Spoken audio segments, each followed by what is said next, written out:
Welcome to the I Hate Critics movie review podcast. I'm your co-host, Bob Zerl. With me, as always, is professional film critic Sean Patrick and Jeff Lassiter. Visit us at ihatecritics.net, ihatecritics.com. We're on all the social media platforms, or at least most of them. Our handle is CriticsPod. Listen to us on all the podcatchers, including Apple Podcasts, Google Podcasts, Spotify, Alexa. Subscribe on Apple Podcasts, rate and review the show. We'll read your review on the air. We're on YouTube. Sean's been all over that lately, rewatching our videos and reading the comments. They're pretty entertaining. Subscribe to the show there as well. And then patreon.com/criticspod is the best way to help support the podcast. Get yourself a credit on the show and hear our bonus episode going up very soon. Probably up by the time you hear this, is the Friday the 13th Part 2 commentary. It will eventually go live before it gets taken down for copyright strikes. But, you will get to hear it on Patreon forever, though. Yeah. So become a Patreon supporter to listen to that. All right, Sean, where can people get your reviews? It's you can find me at geeks.media, horror.media, and Sean at the movies.blogspot.com for the archive blog. And Jeff, what do you got going on? Oh, what don't I have going on? Last weekend was Halloween-a-Palooza, which was fun. Got to meet some cool people, some fellow podcasters in the round there, and I think they do a podcast called Ice Cream Sunday. I know they were following us on Facebook. Maybe they're listening to this right now. Hey, guys. Well, they got a cool podcast name. Yeah. I met Judy Aronson from Friday the 13th Part 4, and she was delightful, as was Lar Park Lincoln from Part 7. And somebody there this weekend told me a really disgusting story about somebody that's in one of the Friday the 13th movies that I will not repeat on the air. Yeah. And this weekend, I'm not actually vending at it, but I'm going to Scarefest in Lexington, Kentucky. I just got back. Everybody's. Did you? Yeah, we drove there Sunday morning, came back Monday night. Oh, wow. Long drive. And some exciting news. Last weekend, wherever he was, my friend Kent showed Felissa Rose my sleepaway camp design. And she gave me her phone number, and she ordered some from me that I'm going to take to her table on Friday. That is awesome. Wow. So, if you had told me 40 years ago that girl with the penis, not really in the movie, if you had told me 40 years ago that Felissa Rose someday was going to order your artwork, I would have had to check both legs to see which one was being pulled. That's a line for Misery. You should know that, Sean. You just watched it. Yeah. Yeah. I'm can't really believe it. So, take some down to her. I just ordered them today, and then I'm gonna hopefully get some more people to order some more art. So, very cool. That is awesome. I'll post a picture of the one that I'm taking on our Facebook if I don't pass out. All right. All of the links are in our show notes, so be sure to check them out there. Before we get into our kind of a weird format of an episode, not that weird though, let's talk about some news. The Eras Tour showed this week, and I could have gone, but my daughter is now too cool for Taylor Swift. Oh, wow. What? Out of nowhere, like 2 months ago, it was like begging me to buy tickets on the, scalp tickets. And now it's like she takes her flag down and she's gotten cool at school, and now she doesn't like Taylor Swift anymore. How terrible. That happens. Yeah. $93 million, a pretty rarefied air especially for a concert film. It's the all-time highest grossing concert film. It's second highest opening in the history of October. And again, if anybody's trying to tell you that this was some kind of failure because it didn't reach $100 million, they're just lying. That's just bullshit. It's a monster hit, and deservedly so. It's a wonderful show. I did see it. It is a wonderful show. The thing that struck me though was the fans. Watching the fans just have this incredible time. Like, I'm not saying I'm not a Taylor fan. I'm just not like a Taylor fan. Super fan. You know, you're not a Taylor stan. I'm not a Swiftie in the end, but I appreciate her, and I thought she puts on a hell of a show. But what really impressed me was just how much fun everybody there was having. They're just having such an incredible time. And there's an article now today in the Hollywood Reporter, which I think is an incredibly disingenuous article. Because it's the Hollywood Reporter. Yeah. That basically says this Taylor Swift movie sparks debate over theater etiquette, and I'm like, no, it didn't. No. First of all, people have been bitching about the theatrical experience for years. It didn't start with this, and it won't end with this. But also, if you were going to see this and thinking for any moment that people are going to be sitting in a chair and just nodding along, I mean, that's just a foolish idea. No, this was always going to be this. This is like going to a Rocky Horror Picture Show and yelling at people to sit down and shut up. Like, that's not going to happen, you know. That's a really dumb ask, and I think it's deeply disingenuous of any reporter to ask this question as to whether or not this is what movie theater etiquette is supposed to be. That's nonsense. This was always going to be what this was.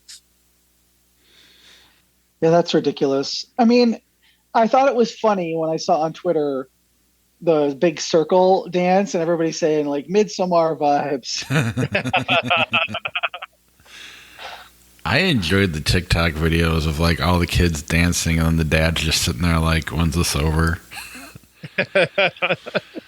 Well, my niece went. She said that like she sang through the whole thing, and so did her friends, and she said it was like being at a concert with better angles. It sucks so that it wasn't 4 hours long, because that's what the show really was when she played it live.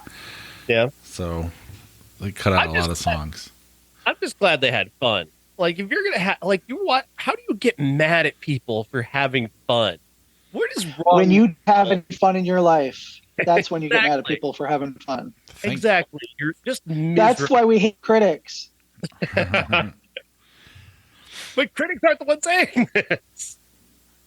Oh, New York Times people, whatever, same thing. Hollywood Reporter, they don't have film critics. They've got business. Yeah, Hollywood Reporter. Hollywood Reporter sucks. Absolutely. It's a disingenuous question. They knew what they were getting into when they got into this. Everybody did. All the theaters were prepared for this situation. I did see somebody complaining like I heard, a lot of fun being had at the Taylor Swift show. Of course, I was next door watching a different movie. God. Well, maybe you should have gone and seen Taylor Swift. Look, I used to hate Taylor Swift. Mm-hmm. I was just like, oh, she's so annoying. And that I used to make the joke that the song We Are Never Getting Back Together was about her knees, like shitty things like that. Mm-hmm. But it took the song, oh God, what's the song? Shake It Off. Mm-hmm. It took that song with the 1987 Crystal Light Aerobics video behind it. And I just thought it was so funny, and I kept watching it and watching it and watching it. And I showed my boyfriend. I'm like, "Oh my God, you got to see this." He's like, "I hate Taylor Swift." I'm like, "Just watch this." And by the time I stopped showing that to people, I loved Taylor Swift. 1989 was a great album. Yeah. So I don't think you have to. You don't have to like Taylor Swift. You don't have to be a fan of Taylor Swift. There's no reason to be a dick to people enjoying something. Like, just let people enjoy what they enjoy. Why do you got to be an ass about it? Like, there's literally nothing bad you can say about Taylor Swift. I'm not a fan by any means. There's nothing wrong with her. She does everything right. I mean, we have no business talking about her dating life. Yeah. That's probably the only thing anybody could criticize, I guess, and that's none of our business anyway. But otherwise, she's just a perfectly fine human being. It's just kind of silly. She didn't set out to be a cult leader, so they made her one.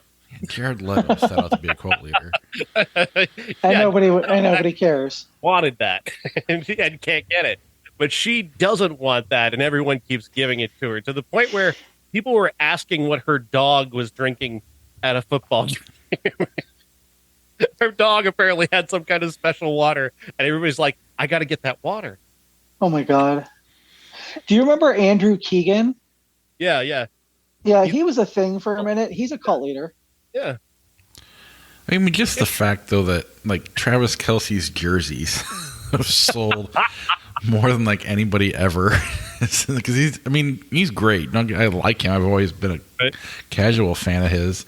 But there's no reason why he should be the number one selling jersey. It's so weird. Like, I watched a TikTok video the other day. Is this adorable little, toddler baby dressed all up in Chiefs gear. I saw that. Watching football, and her mom goes, "Who's your favorite player?" And she goes, Taylor Swift. I am a little frustrated though because my TikTok, because I did watch the Kelsey stuff, like him and his brother, their podcast. I don't listen to it, but I will watch clips on TikTok, and my algorithm is now fucked. It's all Taylor Swift and Jason Kelsey, and I'm trying to get out of it, but it's been kind of annoying. And then Saturday Night Live has to happen, and where they both pop up on there. So anyway. Cool. I'm shocked it didn't make 100 million, I'll be honest, but doesn't make it a failure by any means. No. Massive hit. All right. I wonder if there'll be a lot of fall off. That is a question. Yeah, I can't answer that one yet. I bet I'm guessing it'd probably be less than what Exorcist Believer fell off or Saw, both of which were 50 to 60% off. I mean, I would have tried to make this more of an event. And then really tried to, go for the fall off, but like try to get everybody there in one weekend and then pull it and then release it later. Mm-hmm. But I mean, if it's still there in a couple weeks when I'm not traveling as much, I might see it. Yeah, I was trying to think of like a way to use this to promote Killers of the Flower Moon. Like we need to come up with a name that matches up Killer, like we did with Oppenheimer and Barbie. You do the double header of. I don't know if we can put them together. Killers of the Flower Moon. Eras of the Flower Moon. There you go. But that's next week, right? Or was that this week? Okay, good. I was going to be really pissed off if we were talking about that this week. No. I just planned way ahead on our schedule. Okay. Yeah, I'm going to I don't think I'm traveling that week, so I'm hopefully going to be able to see it on Thursday. My wife said it's Friday till November, so I think I'll be able to get in there and see it. All right. Anyway, what about Killers of the Flower Moon? You said they're promoting it in a weird way that you don't understand. Well, I've never seen. I don't know if they did this with The Irishman or not, but they've got a promotional poster out now on a lot of social media pages that is Killers of the Flower Moon with its Rotten Tomatoes score. And I just find that so odd for a Martin Scorsese movie that you need to tell people that critics like a Martin Scorsese movie. I know that they're worried about the title. I know that they're worried about the length of the movie being quite long and maybe that turning people away. But Oppenheimer faced that same fear head on and killed it. So why you would worry about that with Martin Scorsese instead of just, letting him promote the movie. The problem is he doesn't have DiCaprio to promote the movie, and that's going to be the biggest thing that holds back this because Jesse Plemons and Lily Gladstone can't be on TV every week, or De Niro can't be on TV every week telling people to go see this movie. That's the biggest hurdle. This movie could have been Oppenheimer. It could have been that big if they'd had the balls to confront these problems earlier. What I see with the use of a Rotten Tomatoes score is desperation to try and get people to come see this movie. Please. Is it 100%? 97. Oh, really? That's what they show? I mean, I've seen people do 100% like before it comes out when you have 4 critics so they can make it really look like it was 100%. I've seen that a lot, but I've never seen like less than 100%. Why you would? The only people who should ever be advertising a Rotten Tomatoes score is like Adam Sandler, and he should be like, "Look, it's 37," and trying to get people to his theater because critics hate it. That makes more sense to me than. But at the same time, Martin Scorsese is kind of, the Rolling Stones. They got a new album out. It's actually really good, but nobody cares. So he's not the flavor of the month like he used to be. And then you throw in the strike. That doesn't help. So you got to do what you got to do, I guess. I guess it just seems weird, though. I don't think even if critics love this movie, I don't think it's going to save the film from failing in terms of the box office. I don't think it's going to be a big hit. Nothing against the movie. I don't think that's a comment on the movie in any way. That's just a comment on the business of movies. You've got a hard sell of a story. You don't have your stars to promote it. There's a lot of formidable things standing in front of this movie. I think it could have worked if they'd have started this promotional effort. But again, we're also talking about Apple. Apple's awful at promoting movies. They're just the worst at it. It's like some of their movies. Flora and Son. Does anybody know about that movie? You should. It's fucking brilliant. But nobody knows about that fucking movie because Apple did nothing to promote it. How many times have we had that conversation that they just it's like, well, we're Apple. You're gonna line up for it no matter what, and it's like not that way with movies. Apple just charged me for Apple TV on my iPhone this week. I'm like, when did I do that? Well, because you got it for free. iPhone. You had it for free for like 2 years, and now you have to pay for it. Yeah, exactly. That's what happened, which is fucked up. But nevertheless, I have Apple TV now, apparently, which I guess this probably happens to most people. Well, it happened to me. But nevertheless, because I have access to their screener site, so I'm everything there before it comes out. But we had a comment on this story I posted asking this question. Ian Brett said, terrible movie name, 3 hours and 26 minutes long. Movie, will public reviews match the critic scores? Which is a really great question. I don't know. I think people will go see it. I do think it would get relatively good audience scores unless you have the Marvel people, just make up fake scores and post them on Rotten Tomatoes. Because, guys, you don't have to see the movie to put your score on Rotten Tomatoes. And since the Marvel guys, a lot of the hardcore ones are really still pissed off at Martin Scorsese for not liking comic book movies, you really can't trust the audience score on Rotten Tomatoes. But you really can't trust any score on Rotten Tomatoes if we're being honest.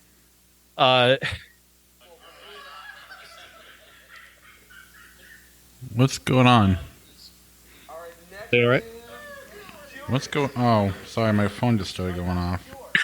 I was like, what is that? I was like, what did I do? I was trying to look up to see if we had any reviews, and I just started playing a podcast. You failed miserably. That's what the review said. And those are the 4-star ones. Those are the 4-star ones. Don't put the YouTube comments, whatever you do. Never. I love horrible Lots comments. Of angry, sad people. Yeah, so I don't know. I have a feeling this isn't going to do big money unless it hangs on for the Oscars, which I think it will. But even then, I don't see this movie making over $50 million, and they paid a lot more than that for it. The marketing budget alone, because they've marketed the fuck out of this movie. But I don't know. It's weird to me to think that they think they need Rotten Tomatoes to promote a Martin Scorsese movie. It just doesn't seem. I can't even put it to words. It just doesn't. It seems weird. Scorsese seems wrong. Scorsese, he doesn't need that. You know what though? I mean, the way that the business has changed over even just the last 2 years because of COVID. It's people that would normally go see a Martin Scorsese or a Leonardo DiCaprio movie aren't necessarily going to the theaters. Mm-hmm. We talked several times about how a lot of the recent opening nights that I've been to have been dead. And, with people are like, oh, I can just stream it now. And I'm like, don't just stream it. Don't stream it. And I was going to say go buy a physical copy, but that's being phased out by Best Buy. So I just wonder if it was normal times and we'd never had COVID, would this, and we didn't have the strike, this could potentially be one of the top 10 movies of the year because it's got Leonardo DiCaprio, it's got Robert De Niro, it's directed by Martin Scorsese. It is 3.5 hours. Although, it seems like a lot of movies are that now. Even combat movies are pushing 3. Nobody fucking blinked an eye when Endgame was 3 hours long. And that's a long... Well, you did, of course, because you hate everything. No, I'm just kidding.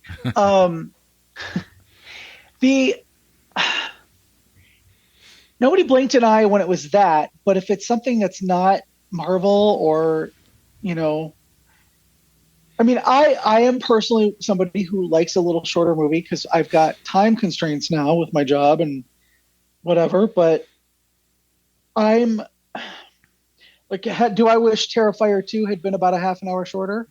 Yes. Maybe even 45 minutes. But I watched it. It did take me a little while. I know that I will see this in the theater, not just for the show, but just because, it's a new Martin Scorsese movie. Sorry, I've been up since 4 o'clock. It's like, will we get that kind of reaction because of the length, or? I mean, I think it comes down to how amazing it is. If it's really, really good, you're going to get your movie buffs the first week. They're really diehards. And then if it's, one of his top movies, and, I think Sean posted something that Scorsese said he's influenced by Midsummer and Beau is Afraid. Yeah. Although Beau is Afraid makes no sense. But if it really is that good and it's one of his better movies ever, I think people will come back in the coming weeks. I still don't think it'll be a huge success, but it will be enough that people aren't calling it a failure. Yeah. Yeah. I think this weekend will be telling. I think it's going to come in under 10 million for the opening, and that's going to be like people are just going to call that the death of it. And that'll be the perception anyway amongst box office experts, and that if it comes in under 10 million, it'll be done for. But you're right. If it's good enough, which I'm readily going to assume that it is, it'll come back. It'll come back around. I mean, if it's good enough, I think it'll hit. I mean, 10 million, you would think that after Friday, people would start coming Saturday, if the word of mouth is good enough.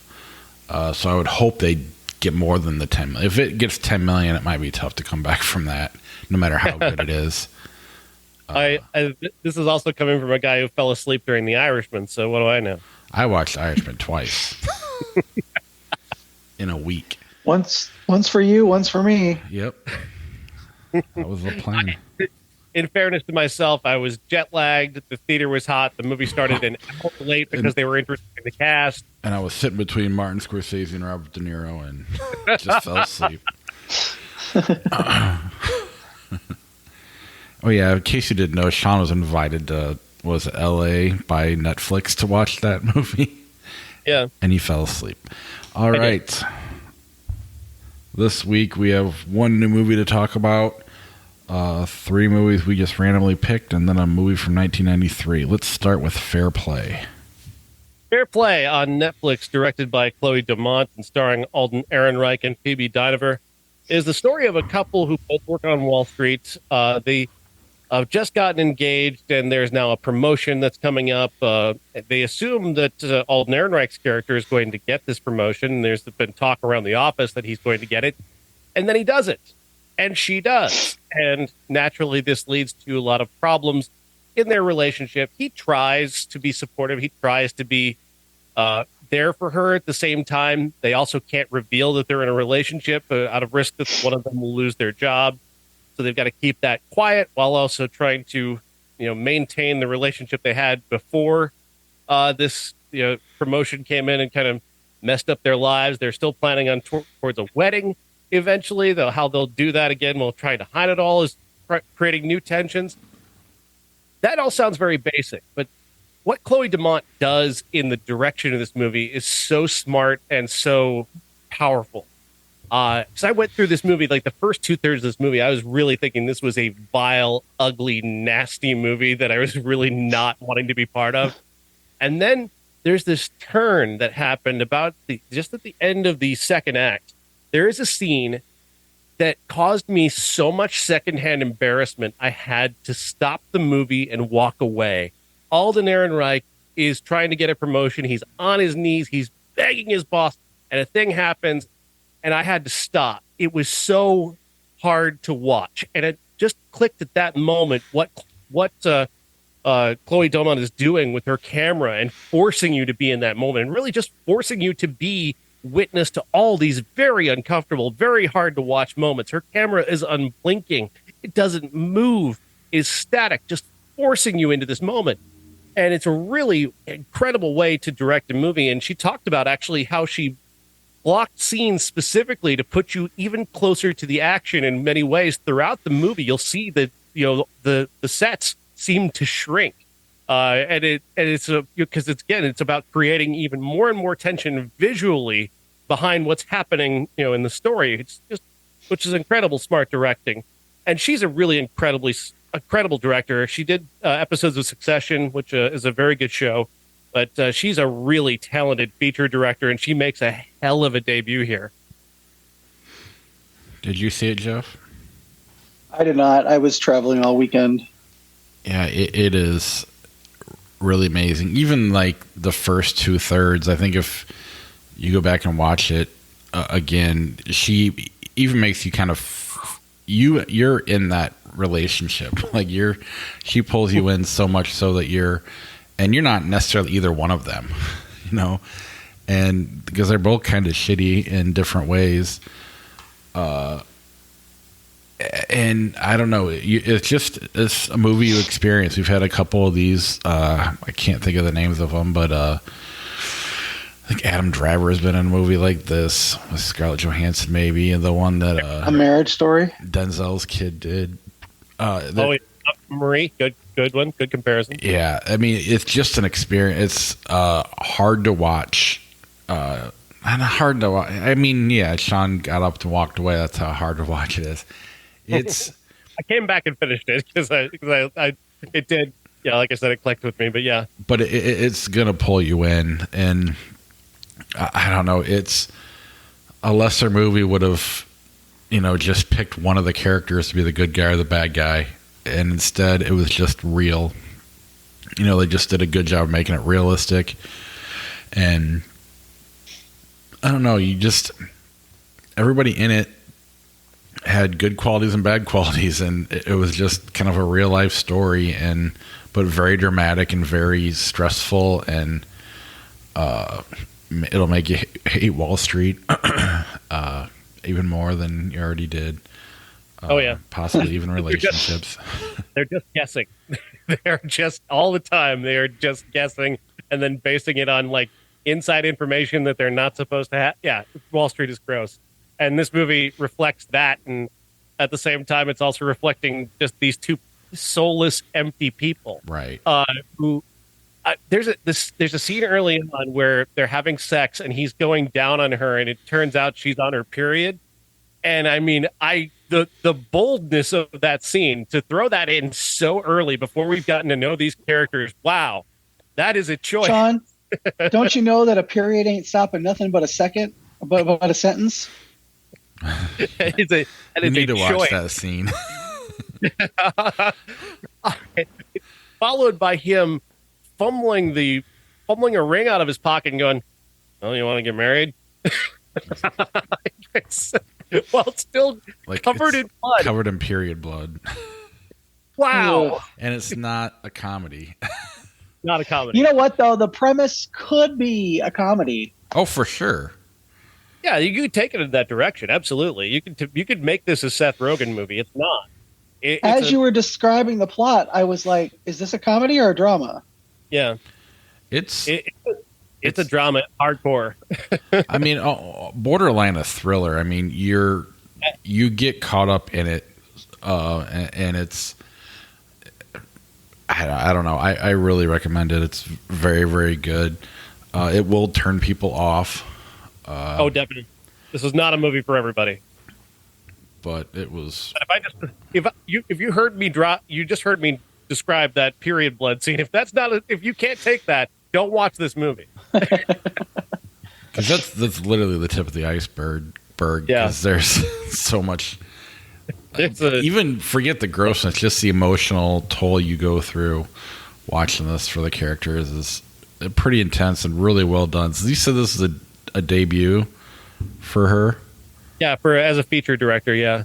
Yeah, she's going to go places. This is a really, really good movie, and even more than that, really well directed. Definitely. And yeah, I'm a student of first scenes in movies, like the first image of a movie. They'll tell you a lot about a movie, the very first thing you see in it. And the first thing you see in this is a scene that if you pause about 30 seconds in and you deconstruct what's happening, you'll see the thesis statement on what you're about to see for the rest of the movie. And that's what really great directors do. Now, what you hope is that really directors don't sign to a big studio and get everything taken out from underneath them and they just become yes men or women. So hopefully she gets to keep doing her own stuff. And if she does do a studio picture, she has control over it because she definitely has the talent for it. Definitely. All right. We decided to make this week what did we call it? A Critic's Choice? Yeah. And we picked 3 movies: Hello, Mary Lou, Prom Night 2, Popcorn, and Pieces. Where do you guys want to start? Let's start with Hello, Mary Lou. We'll go in alphabetical order. All right. Jeff, you want to take this one? I can, sure. This movie started off as The Haunting of whatever the high school is. Hamilton High. Hamilton High. Thank you. But I'll take it. Yeah, please do. It's actually, it's funny. It's still listed as The Haunting of Hamilton High on Freevee, which is where I watched it. Well, I met the director last weekend, and that's what he said. He kept calling it that. Yeah. He was like, they just forced this fucking movie to be called that. So. Yeah, it's got nothing to do with the original Prom Night. Like there is not any connective tissue between Prom Night and this movie other than the name. But yeah, Bruce Pittman is the director, written by Ron Oliver. A woman is killed at the prom. She's lit on fire and dies horribly. She is somehow resurrected 30 years later and goes on a killing spree by taking over the body of Vicky, played by Wendy Lyon. She's also there to perhaps maybe try and find some revenge against Billy, who's now the principal as a grown-up. Michael Ironside, he's the one who lit her on fire.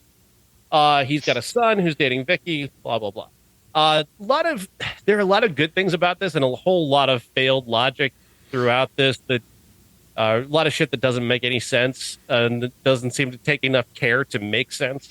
The good things about this, though, like the chalkboard scene in this movie, there's a scene where so Wendy Lyons, Vicky, is getting slowly possessed by the demon Mary Lou.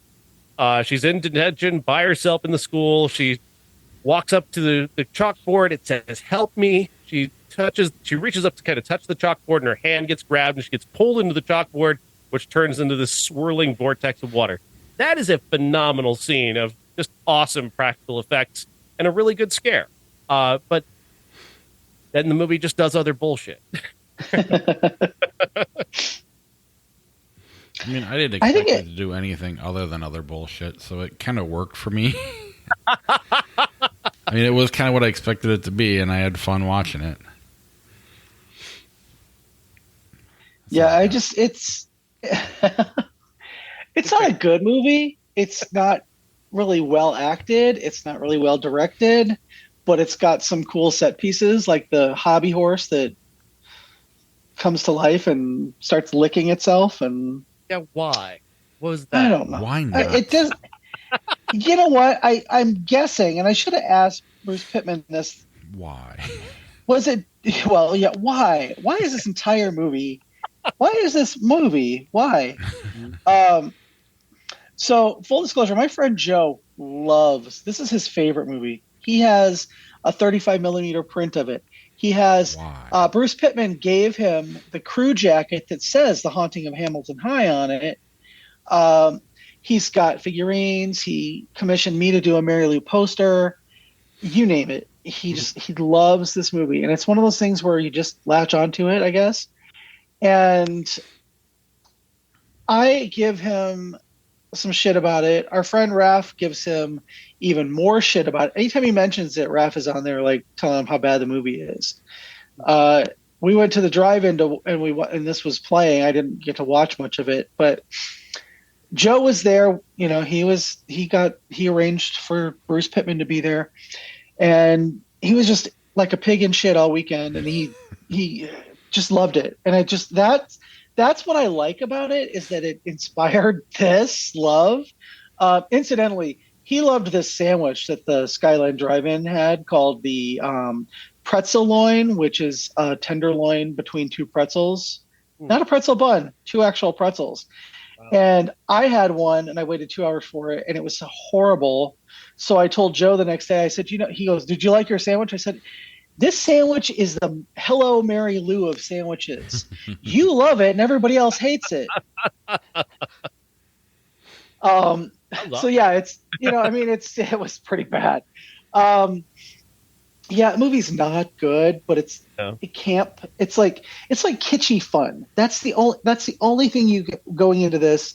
You're not going to see Jamie Lee Curtis disco dancing again. It's a 50s/80s movie, so your mileage may vary. Yeah, they needed to pick a lane with what they were doing with Mary Lou and Vicky. Like, is she possessed? Is she taking over her body? What is happening here? Is she replaced her somehow? Like, they seem to pick three different things and then drop them almost immediately. So they can get kind of to several different homages to older horror movies. There's all the teachers' names are names of horror directors. So there's a lot of visual homages to older horror movies, so you can see kind of what they were going for, but at the same time it doesn't really work because they don't have in the end they just don't have any kind of internal logic that makes any sense. And it's impossible to kind of invest in this when Mary Lou can just have any power she needs at any moment. It's impossible to invest in that. And I know this was the 80s and this was new then, but can we stop naming everybody Carpenter or Craven or Cunningham? Yeah. I'm sorry. That was like, I know it was a new thing when this movie came out, so I was just like, I let it go, but Scream 6, Scream 5, Carpenter, we get it. Yeah. It's just like, stop doing it. It's just nudging you in the ribs, going, what do you think? Yeah. Did you notice? Well, yeah. I don't know. It is what it is. It's hard to. I can't go on for 15 minutes about it. I can barely go on about it for a minute. But what possessed you to want to see it? Mary Lou? Well, no. I just wanted to. I figured if I picked this and Jeff wouldn't, and Jeff could pick something else because I wanted to see what he'd come up with. So honestly, that was my only real.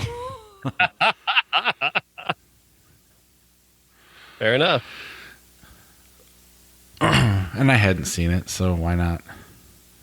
I haven't seen Prom Night either, though, so it sounds like they're not related even a little bit, other than both prom and both. They could have called it Carrie, too. Why didn't they? That would be a better comparison. Probably because they didn't own it. Far better Carrie, like a far better Carrie 2 than it does Prom Night 2. Anything else on Prom Night 2? No, thank you. It's not good, and I wouldn't recommend spending your time on it unless you're going to riff it with friends. I don't know if it's that good. Next, alphabetically, is Pieces. Pieces, released in 1983, made in 1982. Pieces was directed by Juan Piquer Simeon and written by Dick Randall and Roberto Loyola. A young kid, Timmy Reston, is in his bedroom putting together a puzzle of a naked woman that he stole from his dad, who's at World War II. This is 1942 when it's set. His mom comes in and finds it and freaks out. And he's going to burn the puzzle and all of his toys. And, she's all very dramatic. But he's actually a little bit more dramatic than her because he comes back in the room with an axe and splits her fucking skull open. Somehow the cops, despite seeing him covered in blood, assume he's just a traumatized kid who didn't know what happened to his mom. So they let him go, and 40 years pass. Then we cut to a scene. Jeff, you're going to have to see if you can make this make sense to me. There's a girl on roller skates, and the editing is really, solid. Like we're editing from her to a van arriving, to her to guys getting out of the van, to seeing the van as a glass carrying van. To her on roller skates, and then the glass comes out of the back of the van, and you know where this is going. What the fuck did this have to do with anything in the movie? Well, I mean, aside from the fact that was just the introduction to the first victim, nothing. So she survived that. Yes. Okay. So that didn't make any sense to me. No, it didn't, because they cut part of it out. Girl. Yeah. So what's supposed to happen is the killer, let's just spoil it because it's not, who is the dean of students, is watching out the window as this happens, and that inspires him because the glass is supposed to break and she's supposed to be unharmed, but he sees the reflection of the different pieces of her in the glass. And that supposedly inspires him to rebuild the puzzle out of real women. That is not in the version I watched. No, it's not in any version because, Good logic. Who needs it? Yeah. That is a pretty important piece of information, though. It is. Not that, it's still pretty thin, but. Yeah. Yeah. I did like the following scene again. The first kill of the movie. A guy is watching this young woman from the bushes. He's breathing heavy. He's got a chainsaw, and it's the middle of the day, which you never see in a horror movie. It's so rare to see a guy with a chainsaw, the least conspicuous weapon imaginable, just carving some young woman up in broad fucking daylight. It's a good, it throws convention right in your face. Like I like that. There's no lead character in this movie. Not really. Like, I guess you could maybe say that Kendall, one of the students, is kind of the lead character, but overall, like, we're introduced to a couple of cops who just make no impression whatsoever. Kendall, I believe, is like the director's insert character, because he's like this dorky looking guy with this curly hair. But every woman has to fuck him. Every woman in the movie desperately wants to fuck Kendall, to the point where, like, the second kill of the movie happens because he was supposed to go have sex with a girl in the pool, and he stayed in the library to have sex with a girl in the library. And the girl in the pool ends up dead in one of the dumbest sequences possible. I'm watching this. The killer puts a pool skimmer over her head and is pulling her to the side. It's like you can see her holding on to the pool skimmer to hold her head inside of it. It's like, just let go. Just let go. He pulls her up on the pool deck and she's coughing, and she's still alive, though. She hasn't drowned or anything. And she just watches as this guy walks several feet away to pick up his chainsaw, turn it on, and start walking back to her. It's like, roll into the pool. Just roll into the pool. No, I'm just gonna sit here and scream. Get your head cut off. Nice job. All of this, of course, is building to the fact that the main killer is building a human puzzle, essentially taking pieces of women, and with the intent of sewing them back together and dressing him like his mom because it's an homage to Psycho or some shit. I don't know. I'll tell you this, Jeff. I love this movie. I thought you might. It's so ridiculous. It's so cheesy and so broad. It has that perfect tone of, like, people who don't know what they're doing is hilarious, taking it very, very seriously and thinking they're making something that's really cool. and they're totally not. They're making something that is just so dumb. And like the waterbed kill is a great one. Like there's so many great kills in this movie but the thing about the kills is they're all extremely bloody and gory. So it kind of falls right into that, horror movie slasher thing that we come to expect and enjoy about slasher movies. But that it's also anytime we're not killing people, it's just these really dopey scenes with dopey characters. Like Harry, they hire a female cop to be the bait. They make a big deal of like maybe she's the main character. No, she's completely ineffectual and has no effect on the plot whatsoever. She does nothing. She does nothing. Let's take a moment to pay homage to Susan Day George, who, holy fucking shit, cannot act. Bastards! Bastards! I mean, what? That pause there, and then the third bastard. Like, yeah, I mean, it's that is Tommy Wiseau levels of genius. Oh, Tommy Wiseau wishes he could have made something this horribly wonderful. The Bruce Lee, what the fuck was that? Imitator? I gotta set the scene here. She's walking around being the bait, trying to find the serial killer with his chainsaw. And she turns a corner and there's just an Asian guy there who just starts to attack her with karate chops. They're missing it. Then he knocks himself unconscious for a moment. And then the guy Kendall shows up and is like, oh, that's my karate teacher. Okay, scene over. Yeah.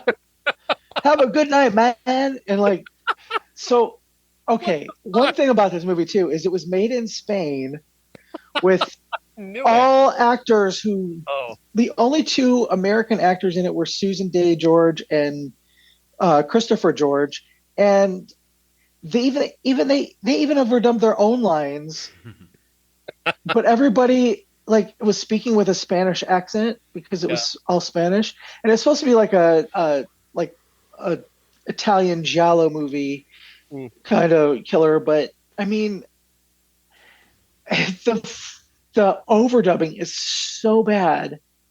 Even on the American actors. Yeah, but it's really bad when Professor Brown is on screen. None of the mouths are matching with the words. It's just so wonderfully awful. What did you think when the dean tries to throw suspicion on Professor Brown, who's the anatomy teacher at the school, who's a good red herring? Again, there are clever things about this movie, as bad as it is. Making the anatomy teacher a red herring was a good choice. He tries to throw suspicion on him by suspecting that he's gay. Yeah. Well, I've come to wonder about him because you see, Professor blah blah blah is a homosexual, and she's just like, okay, and like she knows that that's nothing. Nice of the movie to just throw that in. Yeah. So wonderfully clumsy things about this movie that I absolutely love. We got to talk about the ending. I what the fuck was this ending? Bob has no idea, does he? No, I watched it. Oh, this is not the one you turned off? No, Popcorn was. Oh, wow. Oh, I thought for sure that this was going to be the one you turned off. Because you guys, when we were talking about this episode, Bob was like, yeah, I turned one of them off. And I was convinced it was this one because it's so bad it's good. But I thought it was Mary Lou. I mean, with this one, Sean kind of summed it all up. There's clever stuff in it, which is kind of neat. I thought the violence was actually a little bit harder than most horror movies of this era. It just seemed like the kills were a little more creative and a little more intense than your standard kill. But then it's terrible at the same time. But because of that, it I don't know. There was just a watchable quality to it. I don't think I like it as much as Sean did, but it was easy for me to get through, though, and I appreciate portions of it because it's weird if it's how something can be clever, cool, and terrible all at the same time because all of it's there. But it's just, I don't know. It's just kind of an impressive feat. It is. That is the appeal of this movie for sure. That is how this movie works. Is that bizarre combination of things like that? Yeah, I love it. I mean, I don't think I'd go to a midnight screening of it, but I'd go to the room. Yeah. Well, I first became aware of this movie through Fangoria magazine. They just had some stills of the murders, and I was like, "Oh my god!" I was a kid. I'm like, "How do they do that?" Yeah, of course they just put AstroTurf around her face and put some blood on it. You know, they like didn't actually cut her head off. But I just, oh god! And then Paul Smith, who played Bluto in the Popeye movie.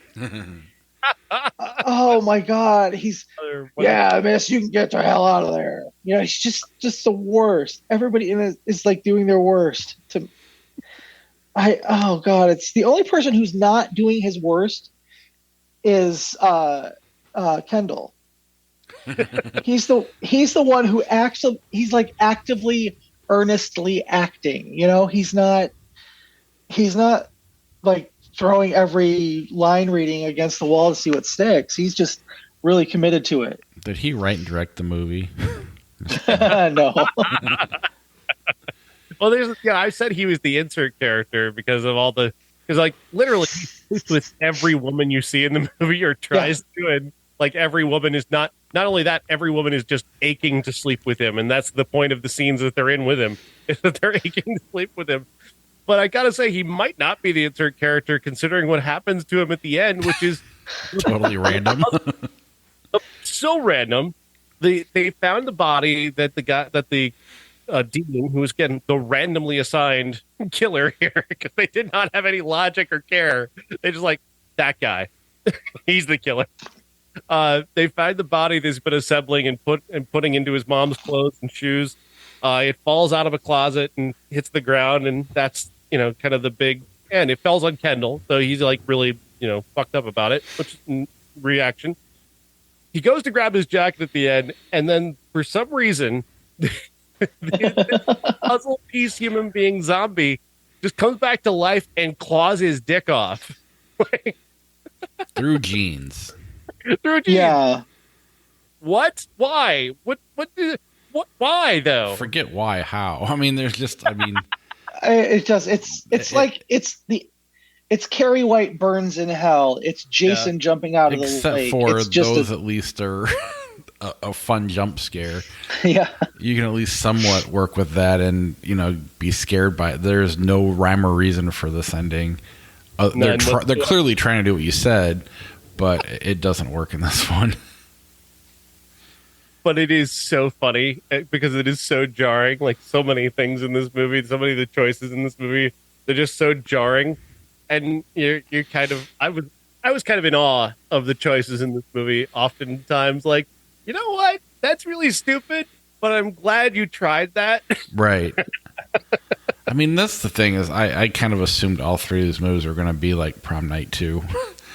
And when this wasn't, I was kind of like, okay. And so I don't know. It's just, again, and I watched all three of these back to back to back. Wow. Back to back and a half. So that could have played a role while I was burnt out by the time I got part of the way through Popcorn. Popcorn, 1991, starring Jill Sholin and Tom Villard. And the story behind this one is that Bob Clark was initially approached to direct this. He turned it down. Did be a producer on it, but he turned it down. It was given to another director who began shooting it, got through a good portion of it, Alan Ormsby, and then was fired for reasons. I guess nobody liked him, I guess, on the set. He was not a popular guy. They also had to change lead actors and reshoot the entire movie, or at least a portion of it. A lot of the stuff we see had to be completely reshot with a new lead actress. They had to bring in Jill Sholin at the last minute. Mark Harrier, who is a guy who's only known for being in the Porky's movies, stepped in to direct. He'd never directed before, and he's not directed since. And Alan Ormsby is still credited with the screenplay under the name Todd Hackett because, again, he got fired and didn't want to take credit for it. And somehow out of that, they made, and actually what I think is a pretty good movie. I really enjoyed this. The story goes that this group of film students are putting on a film festival in their town to raise money to make short films. They get this famous special effects wizard, Ray Walston, to give them a whole bunch of this movie memorabilia that they can use to recreate the feel of classic William Castle movies. William Castle is a legendary Hollywood huckster who came up with all these various ideas about audience interaction, smell-o-vision and the shock thing. Those are real. The shocks in the chairs, the smell in the theater, those are real things that William Castle did. The giant mosquito that is the part of the first film that we see is a real thing that he did. He also inspired the movie Matinee with John Goodman as well. And I love those little touches, those little homages. The story that we're watching with the students unfolds when they find this little can of film, and it happens to be a film called Possessor, which was made by the main character's dad. She doesn't know that yet. She'll learn that. But it famously went unfinished. And the finish of the movie, or the finish of the short film, was supposed to be him, the dad, on stage committing a murder. He was going to murder his wife and child. He did murder his wife. He failed to murder his child. She gets saved by her aunt, played by Dee Wallace Stone. And then this story unfolds 20 years later. I think the movie's really clever. I enjoyed it. I enjoyed the gore. I enjoyed the kills are great. I thought the mask work was fun. I don't think this is a great movie, but I had really low expectations going into it. But I liked a lot of it. Do you want to go? Sure, I'll do your abbreviated? Yeah, that's fine. I guess I expected this one to be the best of the three, and I thought the acting was so bad. I thought it was worse than the other two movies.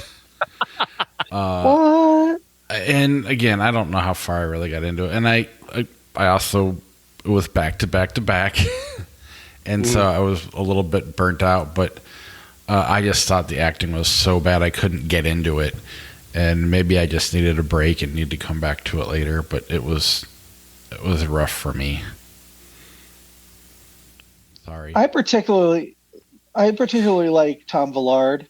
I think he was really good in a lot of stuff, and pulled it off with that, with the mask at the end and all that. That was a lot of fun, and I think his personality really was something that you needed to pull that off.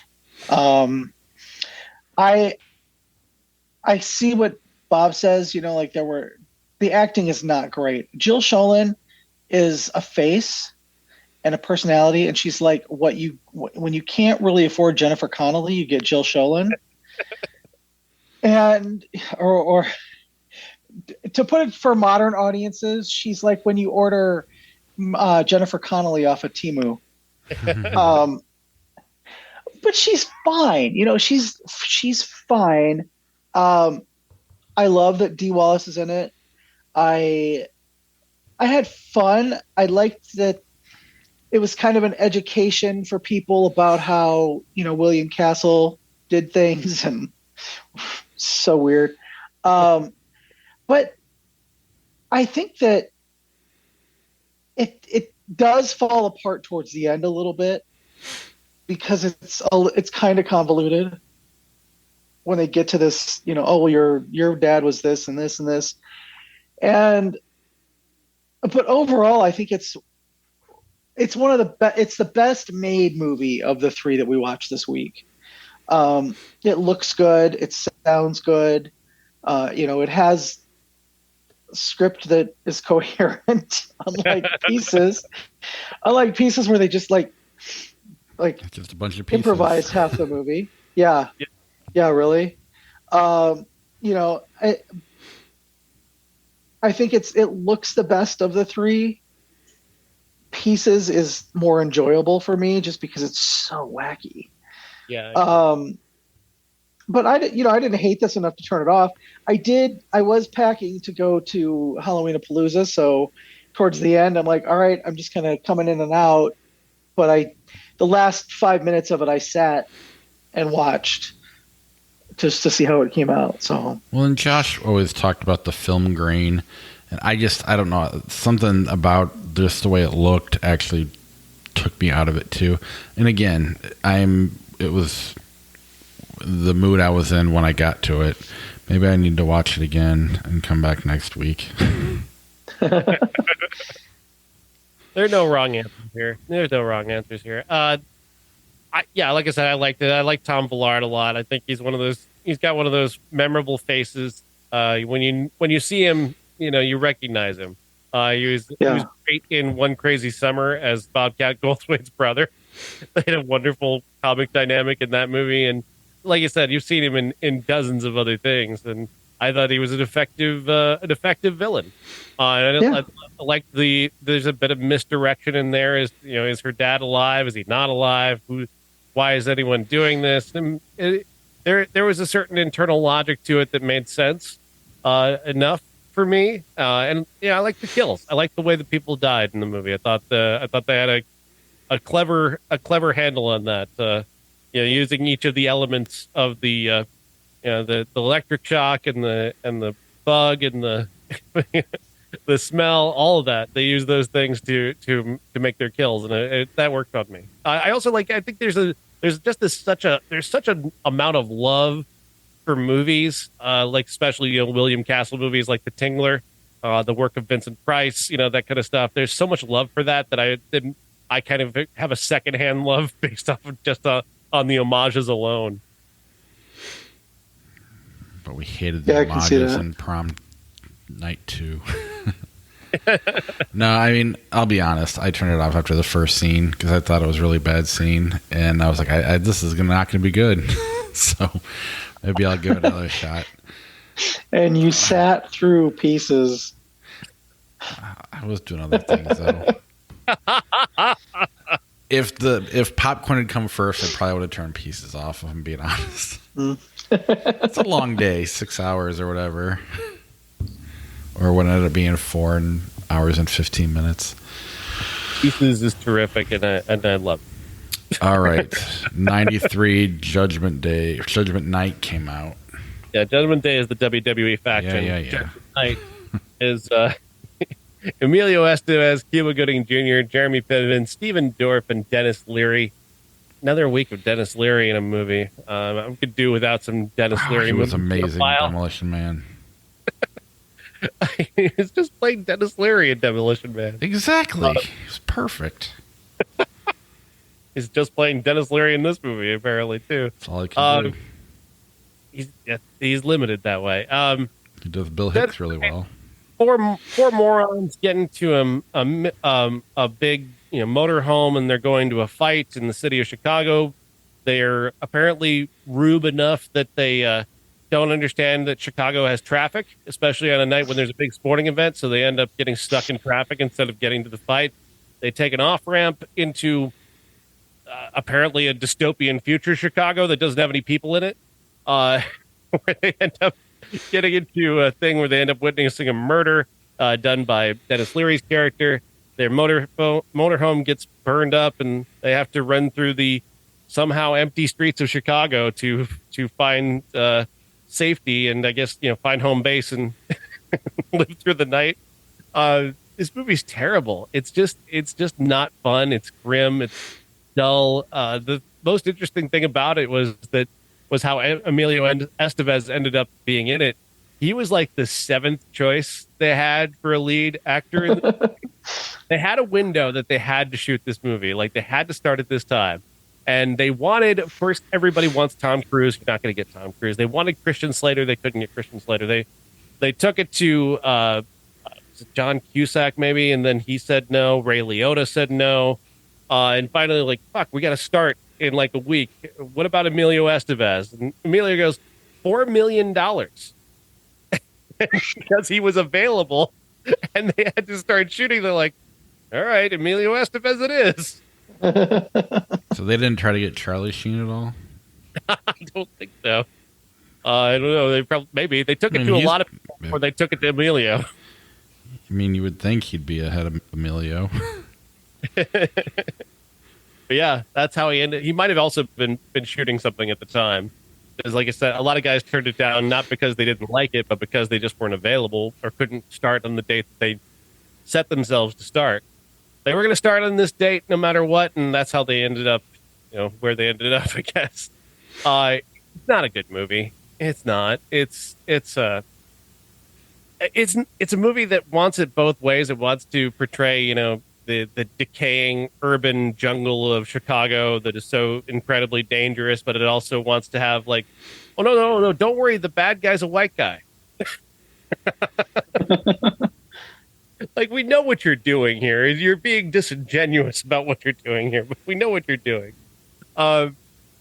It's just unpleasant. The only thing that anybody seems to remember about this movie is the soundtrack, which did this thing where they got rappers and like heavy metal guys together to do mashup songs, and that's really only anything anyone remembers about it. All right, next week we got the Flowers movie. I forgot the name. Killers of the Flower Killers Moon. of the Flowers Moon. It's gonna do great. What else do we got next week? You sent out classics. I forgot to write them down. Yeah, did I? Oh yeah. After Hours, another Martin Scorsese movie, and New York, another Martin Scorsese movie and musical. One of the few Scorsese movies I haven't seen. So very excited about that. I just bought After Hours today on Criterion because they were having a half price sale, so I got that. So I'm all set. I'm excited. Excellent. I'm looking forward to that week. I also did watch a Nicolas Cage movie called Butcher's Crossing, which is going to be in limited release on Friday, so we can talk about that as well. Is it good? No. Then we're not talking about it. It's not bad. Okay, then we can talk about it. You have to like a certain kind of Western. That's all I'm saying. All right. Before we go to Flick Chart, we only have a few minutes before we lose Jeff. Be sure to check out the show notes for all of the links on the podcast and patreon.com/criticspod to support the podcast. Let's see. Where is Zoom? Where is the shared screen? G.I. Jane versus The Wicker Man. 1973. G.I. Jane. The Wicker Man. Wicker Man. Rush Hour 3, The Fly 2. Yeah, I watched all the Fly movies recently, and that one sucks. Who's the star of that one? Is it William Ragsdale? No, it's Eric Stoltz. Eric Stoltz, okay. This one's for Sean. The Conjuring or The Sting? The Conjuring. Yeah, whatever. Sean voted for The Conjuring. Death Wish 2, Kong, Skull Island. Kong, Skull Island. Yeah. Agreed. 7 pounds, Garden State. Oh, it's Garden State all the way. Yeah, Garden 7 State. pounds is bad. Isn't 7 pounds the soul? No, that's 21 ounces or something. I don't know. It's the weight of the human brain. The Little Drummer Boy, Broken Flowers. Little Drummer Boy is a TV movie. Okay, fine. We can make it hard. I've never seen it. Broken Flowers or The Outlaw Josie Wales. Outlaw Josie Wales, I guess. There's one really great scene in Broken Flowers, but that's about it. Yeah, I'm going to say The Outlaw Josie Wales. In honor of my dad, who liked that movie. The Jungle Book, The Amityville Horror, 2005 with Ryan Reynolds. Jungle Book. Ryan Reynolds' abs. I mean, The Amityville Horror. I don't know. I didn't actually see The Jungle Book. Did Favreau do The Jungle Book? Hmm? I'll just vote for The Jungle Book.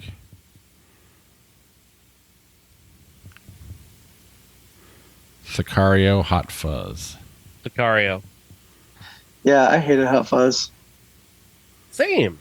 I liked it better than the Shaun of the Dead, but I didn't like it. Gone Girl, 1948's Hamlet. Gone Girl. Hamlet's Oh, wonderful. yeah. Gone Girl. I agree. The Hangover Part 3, The Recruit. Hangover Part 3, because The Recruit is just not that good. Yeah, sure. I don't care. Happy Gilmore, Kung Fu Panda 2. Kung Fu Panda 2. How does Happy Gilmore end? I've never gotten through it without having sex. So Happy Gilmore? Yeah. Let's do it. That is such a brilliant short story. I've tried watching it 3 times. Never got through it. And no, it wasn't by myself. Peggy Sue Got Married, Harry and the Hendersons. Peggy Sue Got Married. Yeah, Peggy Sue. Agreed. With Kathleen Turner, my favorite. John Wick 3, End of Watch. John Wick. End of Watch. I just really like End of Watch, and I still like John Wick, but I'll go End of Watch.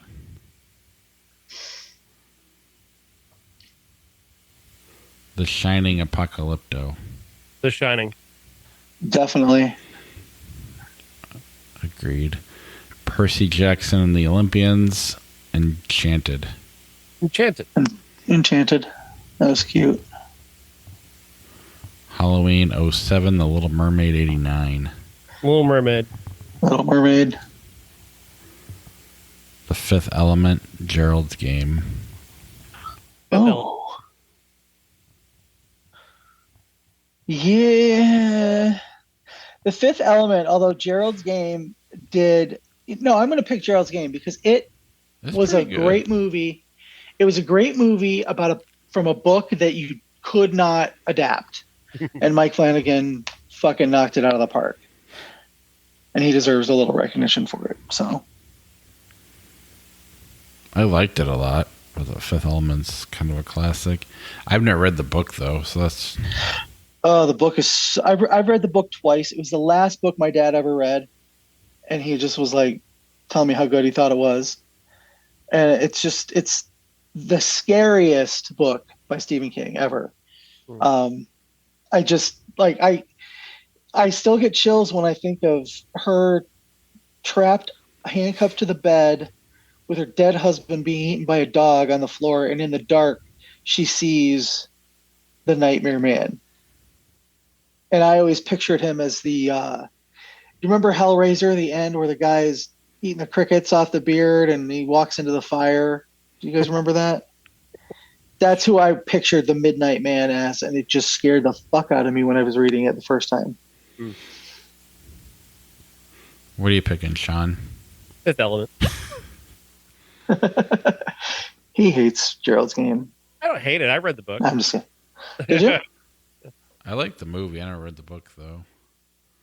The Shadow, It's Ghostbusters. very, very faithful. Ghostbusters. Yes. Yeah. Match Point, Ambulance. Match Point. Match Point. Absolutely.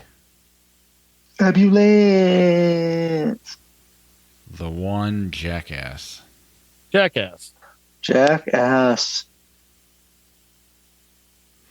The Perfect Storm. The Country Bears. Perfect Storm. Yeah, unless they remake the Country Bears as like a Five Nights at Freddy kind of thing. That looks kind of good though. Five Nights at Freddy movie? Because they've already made one. It was actually called Willy's Wonderland. Yep. Thank you to Ian Britt for pointing that out on our Facebook page as well. Outlander, The Whales of August. I don't remember Outlander. The Whales of August. I actually don't know what either of those movies are. All right, Jeff wins. I'm going to say this about, they also made a Banana Splits movie. Do you remember the Banana Splits from when you were a little kid? I think it was a little before me. Yeah, I mean, they were kind of before me, but I saw them on reruns, and they did the same thing. The Banana Splits were like a Sid and Marty Krofft thing, and they were, like fun and like Chuck E. Cheese before Chuck E. Cheese was a thing. And they made a movie where they are fucking killing people, and it's so subversive and so fun. So yeah, we could we could talk about that sometime. Isn't there a Five Nights at Freddy's movie coming out in October? Yes, there is. I think a week from Friday. Oh yeah, I guess that would be this week or 2 weeks from now. Mm. That's in October, aren't we? Jesus. Yes, barely. Operator 13, Benny and June. I've never seen Operator 13. Yeah, me neither. Benny and June are three ninjas. Benny and June. Yeah, Benny and June. Exorcism of Emily Rose, Godzilla versus the Thing. Godzilla versus the Thing. I like the Exorcism of Emily Rose. I'm going to pick that. I did too. Were you voting against the Exorcism of Emily Rose, or do you really like the Godzilla versus the Thing? I'm not a big fan of Emily Rose. I'm not a big fan, of a lot of possession movies. The only one possession movie that I really love is The Last Exorcism. Vacancy, Creator. I don't think I've seen Creator. I know that's Peter O'Toole, but I don't remember it. Vacancy, Amazing Winter Romance. What the fuck? I've never seen Amazing Winter Romance. They need to get Vacancy, Hallmark movies off here. Yeah, no kidding. Vacancy, Fury. Fury. I just don't think Vacancy is a very good movie. Yeah. I don't think Fury is a very good movie either. But Fury is at least fine at best. Slapshot, Bean. Slapshot. Yeah, Agreed. not much enthusiasm on my part, but yeah, It's a little overrated. Electra, this is 40. this is 40. Yeah, this is 40. I agree. Lakeview Terrace, Thunderball. Lakeview Terrace. Yep. Oh, I remember that movie now. It took me a second. Welcome to the We Hate James Bond podcast. Yes. Traffic, Back to School. That's tough. Those are two very different movies, but one is way more watchable. Traffic. I'm already picking Back to School. Like I like Traffic. I think it's an incredibly sound and well put together film. I really enjoy watching Back to School. I don't enjoy watching Traffic, though, even though it's good. Yeah, and Back to School is the one I'd watch, I guess. The Man with the Golden Gun, Snowpiercer. Snowpiercer. Yeah. That's a great movie. Yes. I don't. No one knows what that is. That's the Elon Musk movie, I think. Okay. That's what he did as a child, whatever that was. Dangerous Minds, this is 40. This is 40. Dangerous Mimes. This is 40. I mean, sorry, this is 40. Were you Weird Al? Yeah. Can't Hardly Wait, 30 Days of Night. 30 Days of Night. Yep. I agree. 30 days. Grumpier Old Men, The Usual Suspects. That's hard. Grumpier Old Men is very funny. Both the Grumpy Old Men movies are very funny. They shouldn't be any good. They're definite guilty pleasure, but I do kind of have a twisted enjoyment of them just for that dynamic between Lemon and Mathau. They're so funny and roasting each other. They're very watchable. But yeah, I'll go with conventional wisdom, even though it's a lot of sex criminals in one place. I'm picking Grumpier Old Men, so go ahead. Your PTSD and singer party, I get it. I understand. Well, it's got more of a rewatch because you once you watch Usual Suspects and you find out the twist, then you can only watch it one more time before it starts to just be like, oh yeah, okay, whatever. That lineup seems pretty fun, though. It's not a whole movie, but I went Usual Suspects. One more, Pacific Rim, A View to Kill. Pacific Rim. Pacific Rim Job. It's not the movie. Oh, this wasn't the porno parody. In your hotel room right now. All right, one more. The Lighthouse, Hell or High Water. That is, oh my God. Are you kidding me with that? Those two movies are fucking amazing. Hell or High Water. I'm gonna go to the Lighthouse. The Lighthouse. All right. We'll see you all next week. Cool. Alrighty. I will try to see what's that Martin Scorsese movie again? Something about I will try to see it, flowers. even though I'll be out of town all weekend. So All right. maybe I'll go see it Saturday night in Lexington. We'll see. All right. Bye, everybody. Bye.